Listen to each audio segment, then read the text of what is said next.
Hello friends, welcome to our YouTube channel.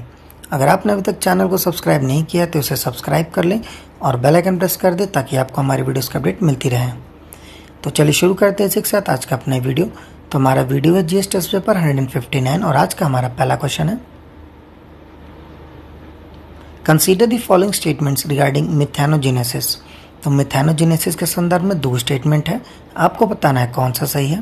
पहला है, they are the only microorganism capable of methane production. तो ये ऐसे micro organism है जो कि मीथेन प्रोड्यूस करते हैं।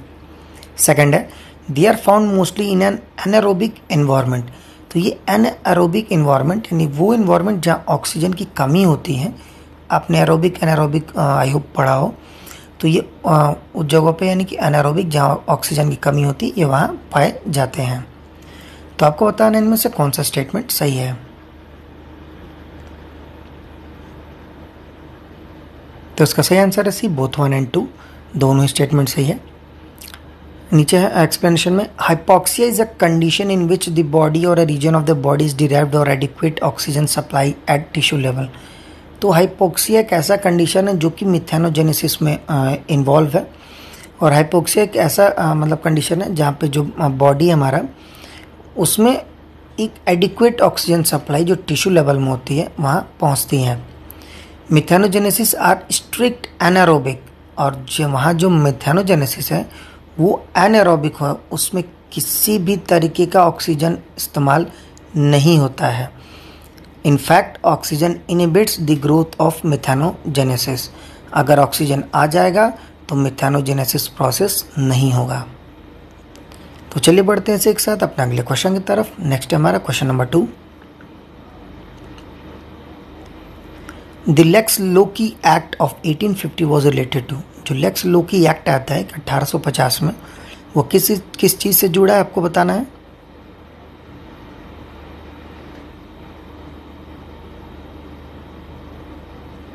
तो उसका सही आंसर है B, the right of religious convert to inherent ancestral property. यानी वो अधिकार जो कि रिलीजन कन्वर्ट करने में यानी एक धर्म से दूसरे धर्म में जाने में जो प्रॉपर्टी लोगों की छिन जाती थी, तो उस राइट को रीगेन करने में यानी कि अब नहीं छिनेगी, इसलिए ये एक्ट लाया गया था। In 1850 the Britishers pass the caste disability removal act. It is generally known as Lex Loci Act, Lex Loci Act. जैसा कि मैंने बताया कि कास्ट डिसेबिलिटी रिमूवल एक्ट था कि आप कास्ट चेंज करें या रिलीजन चेंज करें तो आपकी प्रॉपर्टी नहीं छीनी जाएगी, वो आपके पास ही रहेगी। ये एक्ट लाने का बेसिकली ये पर्पस था कि लोगों को, जो क्रिश्चियन मिशनरी उस समय काफ़ी आए थे, चार्टर एक्ट 1813 में जो अलाउ किया गया था इंडिया में धर्म प्रचार के लिए क्रिश्चियन मिशनरीज को, तो उनको प्रमोट करने के लिए एक्ट लाया गया था। As per the statement, it is declared that the renunciation for any exclusion of religion or caste will not affect the right of property or inheritance। जैसा कि मैंने बताया कि रिलीजन या कास्ट बदलने पे आपकी प्रॉपर्टी आपके पास ही रहेगी, उसको लिया नहीं जाएगा। तो चलिए बढ़ते हैं इसी के साथ अपने अगले क्वेश्चन की तरफ। नेक्स्ट हमारा question number 3। Baghouz village was recently seen in the news for being. तो बाघौज विलेज काफ़ी आप लोगों ने सुना होगा हाल में, तो किस चीज़ से जुड़ा है आपको बताना है। तो इसका सही आंसर है C, the last remaining of the occupied territories of ISIS in Syria which was conquered by Syrian democratic forces. तो वो आखिरी गांव जिसको ISIS के जो सीरिया में एक्टिव है टेररिस्ट ग्रुप, तो उन्हें एक्वायर किया था, जिसको हाल ही में सीरियन डेमोक्रेटिक फोर्सेज ने अपने अंडर ले लिया है। तो चलिए इसे एक साथ बढ़ते हैं अपने अगले क्वेश्चन की तरफ। नेक्स्ट है हमारा question number 4। Which of the following best describe rating shopping, a term often seen in the news. काफ़ी आप लोगों ने चर्चा में आजकल एक वर्ड सुना होगा, रेटिंग शॉपिंग। तो क्या आपको बताना है।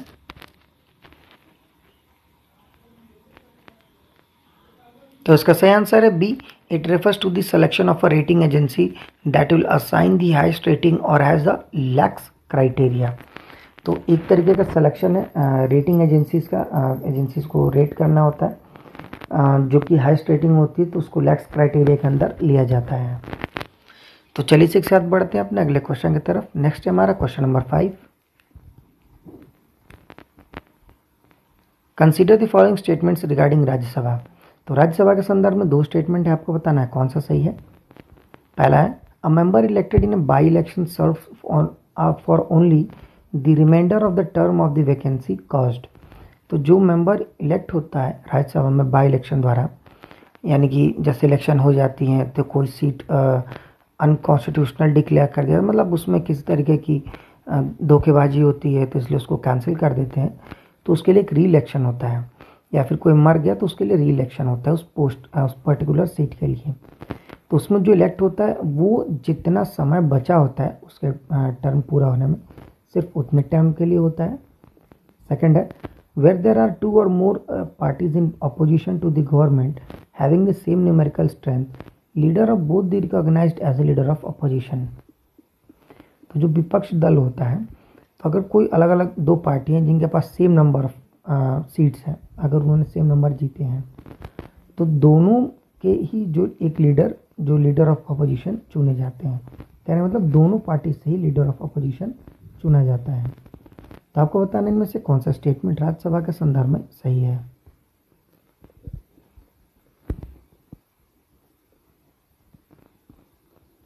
तो उसका सही आंसर है ए, 1 ओनली। से पहला वाला सही है, सेकंड वाला गलत है। अगर ऐसा होता है तो जो चेयरमैन होते हैं राज्यसभा के, तो उनके पास पावर होता है कि किसी एक पार्टी के लीडर ऑफ अपोजिशन को सेलेक्ट करें। तो चलिए इसी के साथ बढ़ते हैं अपने अगले क्वेश्चन की तरफ। Question number 6, with reference to globally important agriculture heritage system GIAS, consider the following statement। तो GIAS के संदर्भ में 2 स्टेटमेंट है। पहला है GIAS are outstanding landscape of aesthetic beauty that combine agriculture biodiversity, resilient ecosystem and valuable cultural heritage। तो एक तरीके का लैंडस्केप है, एस्थेटिक ब्यूटी है, जिसमें एग्रीकल्चर, बायोडाइवर्सिटी, रेजिलिएंट इकोसिस्टम और वैल्यूएबल जो कल्चरल हेरिटेज है हमारा, इन तीनों का एक मिला जुला पोर्शन है। नेक्स्ट है GIAS sites are designated by the United Nation environment programme, यानी कि UNEP। तो जो GIAS है ये UNEP द्वारा डेजिग्नेटेड किए जाते हैं। नेक्स्ट हमारा थर्ड है Kuttanad below sea level performing system in the state of Kerala is one of such designated GIAS site in India। जो कुटानंड है, जो सी लेवल के बिलो आता है, उसको फार्मिंग सिस्टम भी बोलते हैं केरला का। तो ये पहला मतलब अपने आप में एक डेजिग्नेटेड साइट है GIAS का इंडिया का। तो आपको बताना इनमें से कौन सा स्टेटमेंट सही है।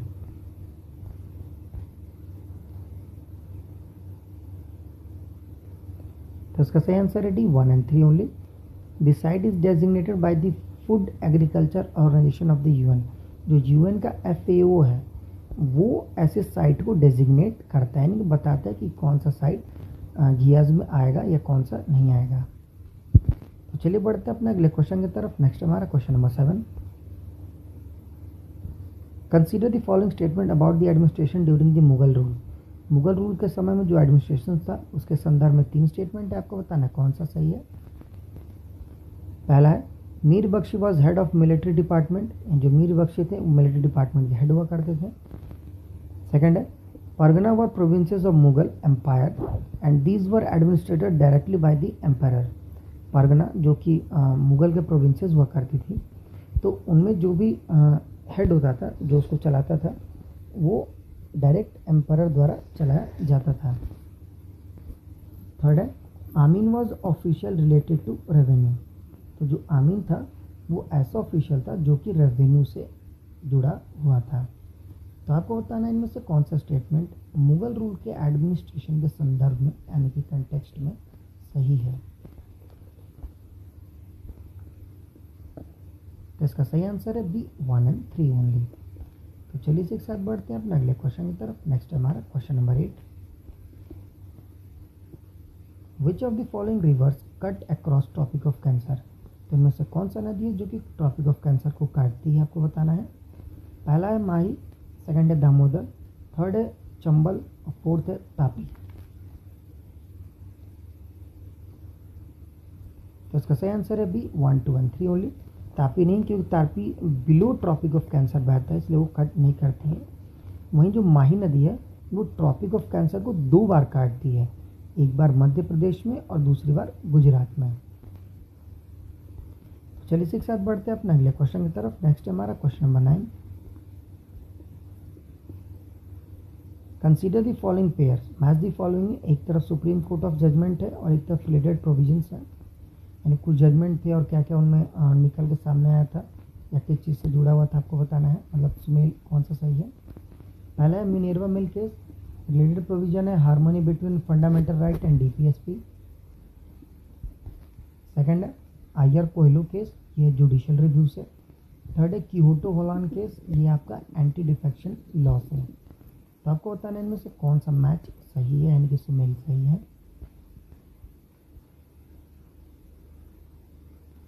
तो उसका सही आंसर है डी 1, 2 एंड 3, यानी कि तीनों ही सही है। तो चलिए इसी के साथ बढ़ते हैं अपने अगले और आखिरी क्वेश्चन की तरफ। Question number 10। Which of the following Buddhist text is और आर रिटन इन संस्कृत। तो 3 बुद्धिस्ट टेक्स्ट जो किताबें थी वो दी गई हैं, आपको बताना कौन सी किताब संस्कृत में लिखी गई थी। पहला है दीपवामसा, सेकंड है विमसतिका, थर्ड है महावामसा। तो उसका सही आंसर है बी 2 ओनली, सिर्फ सेकंड वाला सही है, पहला और तीसरा गलत है। जो दीपवामसा है वो पाली भाषा में था, ये पुराना जो हिस्टोरिकल एक्सटेंट था श्रीलंका तक का, उसमें बताया गया, ये 4th सेंचुरी में लिखी गई थी। सेकंड जो महावामसा है ये भी पाली भाषा में। वहीं जो विमसतिका है ये शॉर्ट नेम ऑफ विमसतिका विजनपति मटराधीश है, सॉरी मटरता सिद्ध शास्त्र है ये, जिसको वसुबंधु द्वारा संस्कृत में लिखा गया है। तो फ्रेंड्स इसी के साथ आज का हमारा वीडियो समाप्त होता है। जाने से पहले हम आपको हमारा लास्ट वीडियो यानी जीएस टेस्ट पेपर जो 158 था हमारा, तो उसका आपको क्वेश्चन ऑफ द डे का आंसर बता देते हैं। तो हमारा क्वेश्चन ऑफ द डे था विच of the following is the malaria parasite. इनमें से कौन सा मलेरिया पैरासाइट है आपको बताना था। तो उसका सही आंसर है डी प्रोटोजोआ। ये एक तरीके का पैरासाइट ऑर्गेनिज्म है जो कि होस्ट पे ही रहता है या फूड या फॉर्म के टाइप में। Malaria is caused by the protozoan parasite called plasmodia. तो प्लाज्मोडिया की वजह से मलेरिया हमें होता है। तो चलिए एक साथ जाने से पहले आज का जीएस टेस्ट पेपर 159 का जो क्वेश्चन ऑफ द डे है हमारा वो आपको बता देते हैं। तो आज का हमारा क्वेश्चन ऑफ द डे है a group of dancers called Thainangai are related to which of the following classical dance form in India. तो तैनांगी जो डांस फॉर्म है हमारा, ग्रुप डांसर्स का है, क्लासिकल फॉर्म है हमारे इंडिया का, तो किस चीज़ से जुड़ा है, किस डांस से जुड़ा है आपको बताना है। तो आपके ऑप्शन है ए कथकली, बी भरतनाट्यम, सी मणिपुरी या डी मोहिनीअट्टम। तो फ्रेंड्स इसी के साथ आज का हमारा वीडियो समाप्त होता है। जाने से पहले अगर आपको हमारे वीडियो अच्छा लगा हो तो इसे लाइक करें, शेयर करें और हमारे चैनल को जरूर सब्सक्राइब करें। साथ ही आप हमें नीचे कमेंट बॉक्स में हमारे क्वेश्चन ऑफ द डे का आंसर जरूर दें। तब तक के लिए मिलते हैं आपसे अगले वीडियो में। Thank you for watching and bye bye.